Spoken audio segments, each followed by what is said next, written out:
Now this is nothing but the 4, 11 plus 7, 11 plus 7 हो जाएगा 18, और 18 प्लस 7 कितना हो जाएगा 25, और बेटा 25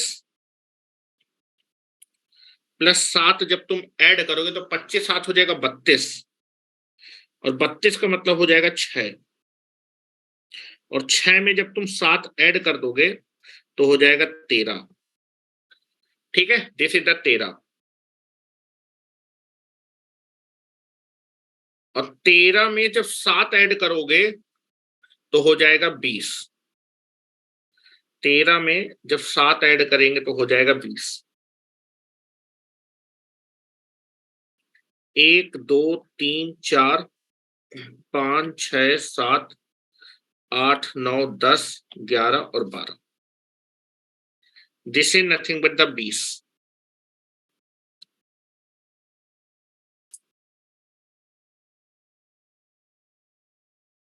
ठीक है, तो ये आपकी वाइंडिंग टेबल बन गई है।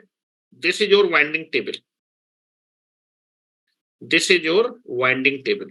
ठीक है, तो कल हमारे पास वाइंडिंग टेबल है, इसको हम लोग अब कल कंप्लीट कर लेंगे। ठीक है, वाइंडिंग टेबल है, कुछ कनेक्शन मुझे बनाने हैं, कनेक्शन मैं आपको बना दूंगा कल। ठीक है, मैंने बैक पिच फ्रंट पिच से कि किसको किससे कनेक्ट करना है, आप कनेक्ट करके देख सकते हैं, वो बना सकते हैं। ठीक है, कल इसको कंप्लीट करते हैं, तो आज के लिए इतना रखते हैं। कल डमी कॉइल और इक्वलाइजर, जहां पर एक कॉइल छूटेगी तो वहां डमी कॉइल रखेंगे और वो मैं आपको दिखा दूंगा। ठीक है, क्या मेरी बात समझ में आ रही है? चलो,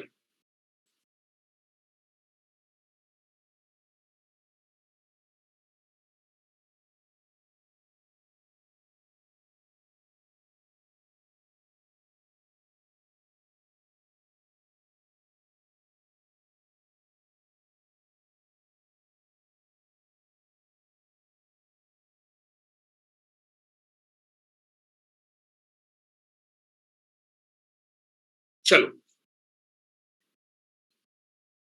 तो आज के लिए इतना ही रखते हैं। Thank you very much.